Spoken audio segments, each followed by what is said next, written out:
galerinha! Como é que vocês estão? Espero que todos estejam bem. Vamos para mais uma aula do Fique em Casa Aprendendo. Aqui é o professor Celso Ramos. Nós vamos agora estudar biologia falando sobre animais cordados, mais especificamente a respeito dos peixes, porque nós já tivemos uma primeira aula onde eu apresentei a vocês as características gerais dos cordados, tá? Eu apresentei aquelas principais características que estão presentes nos cordados em algum momento da vida dele. Quais eram essas características? Notocorda, né? Fendas faringianas, tubo nervoso dorsal, cauda pós-anal. Essas são as 4 principais características dos cordados que em algum momento da vida dele vai estar presente, tá? Agora nós vamos falar do grupo dos cordados conhecido como peixes. Pessoal, os peixes, essa classificação peixe, ela não é uma classificação que expressa parentesco biológico, porque eu posso ter alguns peixes aí que não tem nenhuma relação de parentesco com outros tipos, tá? Eu vou mostrar para vocês. Mas eu vou apresentar quais são as semelhanças que existem entre os peixes e os anfíbios, tá? Levando em consideração de que a ciência ela acredita que existe um parentesco biológico, então, entre os animais, né? Então, a gente vai ver qual seria essas semelhanças desses parentescos que os peixes possam ter com os anfíbios, tá? Vou falar sobre as características específicas dos peixes e a classificação. Então, quais são as semelhanças que os peixes têm, pessoal, com os anfíbios? Todo mundo, quando estuda anfíbio e peixe, sabe que anfíbio, ele tem um momento da sua vida em que ele mora na água e tem um momento da sua vida que ele vai morar ali na terra, né, ambiente terrestre. Inclusive a palavra anfíbio, anf quer dizer 2, bios significa vida, 2 vidas, uma vida que é na terra e outra vida na água, né? Então, os dois, tanto peixes quanto anfíbios, eles têm que se reproduzir na água. Eles precisam da água para promover a reprodução. Até mesmo porque a fecundação desses animais, ou seja, a união dos gametas, ela só acontece na água. E é no ambiente externo, fecundação externa. Tá? São animais ovíparos com fecundação externa. O termo anfíbio eu já expliquei para vocês. 2 vidas. Uma vida no ambiente terrestre e outra no ambiente aquático. Tá? Agora, a palavra peixe, olha só. A palavra peixe ela não vai expressar nenhum tipo de relação de parentesco. Já os anfíbios têm. Todos os animais que são anfíbios, eles têm parentesco evolutivo entre eles. Tá? Então, agora a gente vai falar sobre os principais peixes, né? Aqueles que são chamados de ciclóstomo, condrictes e osteíctes. Bem, olhando agora para os anfíbios, pessoal, a gente vai perceber que os anfíbios eles têm uma característica em comum com os animais superiores, é o fato de eles serem tetrápodes também. Tá? O que isso quer dizer? Eles possuem 4 membros. Já é uma característica que não vai estar presente nos peixes, né? Eles vão se locomover por meio de nadadeiras. Tá? Características específicas dos peixes. Os peixes eles possuem as cavidades nasais da maioria dos peixes. No entanto, são diferentes. Elas têm 2 funções diferentes. Tá? No caso das cavidades nasais, elas possuem 2 sacos fechados no fundo, sem comunicação com a faringe. Então, a cavidade nasal do peixe ela não serve para ele respirar por meio da narina, não. A cavidade nasal nele só vai servir para o olfato, para que ele consiga perceber o cheiro. Tá? Então, a respiração nos peixes ela vai acontecer pela boca. Então, a água ela vai entrar pela boca e vai sair aqui ó, pela fenda faríngea, que é onde nós encontramos as brânquias. As brânquias elas conseguem extrair o oxigênio que está dissolvido na água. Tá? Então, falando aqui da narina, dos 2 buraquinhos, né, da narina, só serve para ele promover o olfato. Tá? Locomoção graças aos movimentos da cauda, auxiliada pelo movimento das nadadeiras. Importantes também para o equilíbrio desses animais. Esses animais eles vão possuir nadadeiras pares e nadadeiras ímpares. Tá? Quais são as nadadeiras ímpares? Nós temos o exemplo da nadadeira caudal, da nadadeira anal, tá? E nadadeira dorsal. Quais são as nadadeiras pares?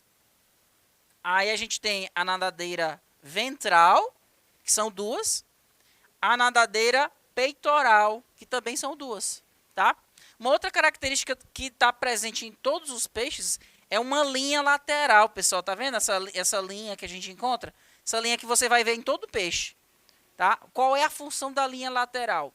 Ela faz com que o animal consiga perceber alteração na pressão da água. Sabe quando você está próximo de um aquário e tem um aviso no aquário dizendo assim, olha, não bata no aquário, não toque no vidro, porque senão você vai estar assustando os peixes? É porque esses peixes eles conseguem perceber as vibrações na água. E é graças à linha lateral. Ela auxilia esse animal a conseguir, por exemplo, encontrar alimento, vai auxiliar esse animal a fugir de predadores, tá? Então, é uma característica presente em todos os peixes. Nos peixes pulmonados, no entanto, ainda falando da cavidade nasal, né, pessoal? Nos peixes pulmonados, no entanto, a cavidade nasal comunica-se com a faringe, como acontece com os demais vertebrados, e eles respiram um ar atmosférico. Então, olhando os peixes que não são pulmonados, aqueles que não respiram por pulmões, né? Essa cavidade nasal dos peixes só serve para olfato.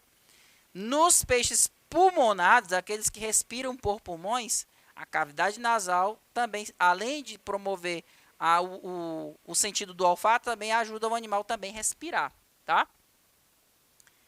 Mas a maioria, como eu já falei para vocês, respira por meio de brânquias, ok? E essas brânquias estão localizadas logo abaixo da fenda faríngea, tá?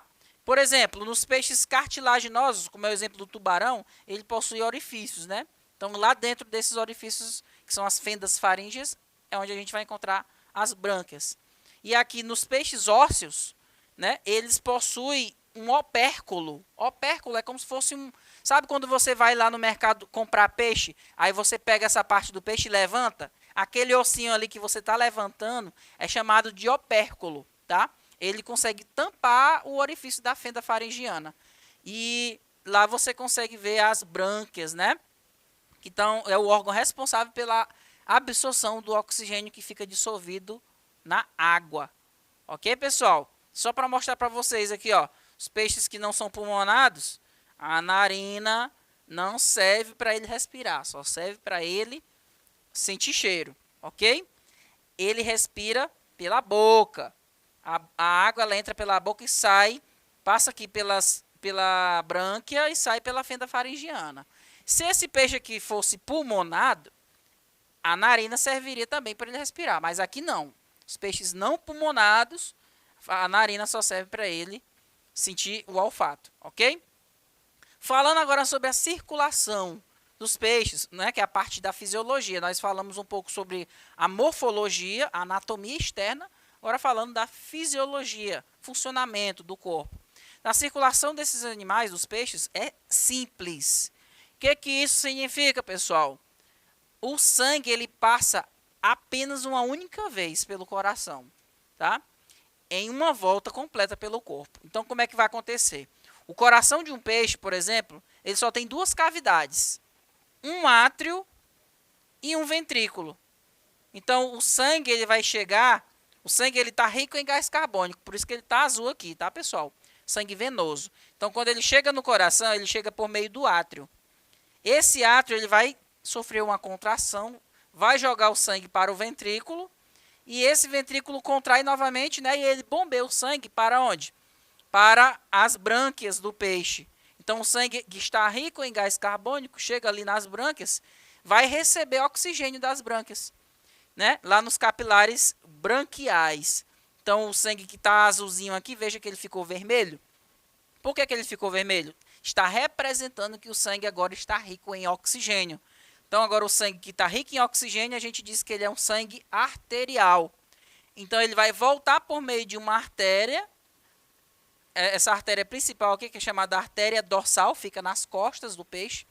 E ela vai voltar, né? Aliás, vai até todos os tecidos do peixe, levando oxigênio para todos esses tecidos, oxigenando essas células desses tecidos, essa célula vai receber o oxigênio do sangue e vai entregar o gás carbônico para esse sangue. Então, o sangue que antes era arterial vai voltar e vai ficar venoso, ou seja, vai ficar rico em gás carbônico. Então, agora ele precisa ser reoxigenado. Então, agora ele vai voltar para o coração e aí o ciclo começa novamente. Então, você vai perceber que o sangue só passou uma única vez pelo coração. Então, é uma circulação simples. Tá certo, pessoal? E é somente o sangue venoso que vai passar pelo coração. Agora, quanto à nutrição dos peixes, tá? Quanto à nutrição, existem peixes herbívoros, ou seja, que se alimentam de plantas, pode se alimentar de algas, né? Se alimentam de algas. Peixes carnívoros, que se alimentam de invertebrados, ou seja, ele pode fazer parte, por exemplo, de um terceiro nível trófico, ou seja, ele vai ser um consumidor secundário, se alimenta de um herbívoro, né? Então, eles podem se alimentar de outros peixes ou até mesmo de invertebrados, tá? Ou até mesmo de outros vertebrados. E existem peixes onívoros, que são aqueles peixes que se alimentam tanto de algas, como também de plantas, ou até mesmo de carne, de peixes, de outros peixes, tá? Então, eles vão ter uma dieta mais variada. Agora, falando da reprodução, pessoal. A maioria dos peixes é ovípara. O que isso significa? Animais que põem ovos. Ovíparo põe ovos, tá? A maioria. E a fecundação vai ser externa. Isso significa que o animal, né, durante o processo de acasalamento, o macho vai estimular a fêmea a liberar os seus óvulos, que não estão fecundados. Esses óvulos, então, serão fecundados fora do corpo desses genitores, promovendo a fecundação externa. Tá? E acontece esse processo de reprodução em determinada época do animal. Tá?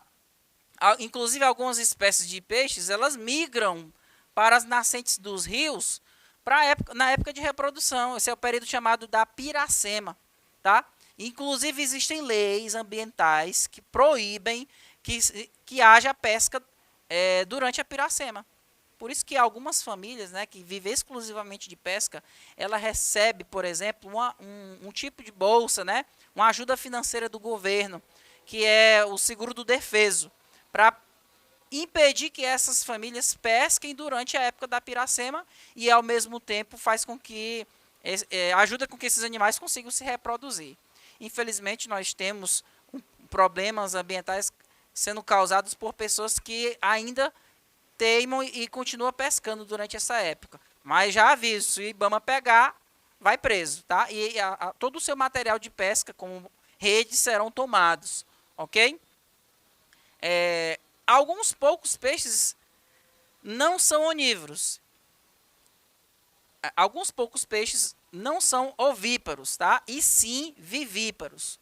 Ou seja, a fecundação é interna e os novos peixes desenvolvem-se dentro do corpo da fêmea, não passando pela fase de larva e não ocorrendo metamorfose, tá? Então, tem alguns peixes que eles permanecem com o seu filhote sendo desenvolvido dentro do corpo da fêmea. Agora, o exemplo do tubarão, eles têm a fecundação interna. E vocês sabem que fecundação interna quer dizer que o gameta vai fecundar dentro do corpo da fêmea. E então, eles precisam de um órgão copulatório. Assim como, por exemplo, na nossa espécie, nós temos o órgão copulatório que é o pênis. Aqui, não temos a presença do pênis, e sim uma nadadeira modificada, chamada de clasper. Tá? Esse clasper é como se fosse o pênis do tubarão.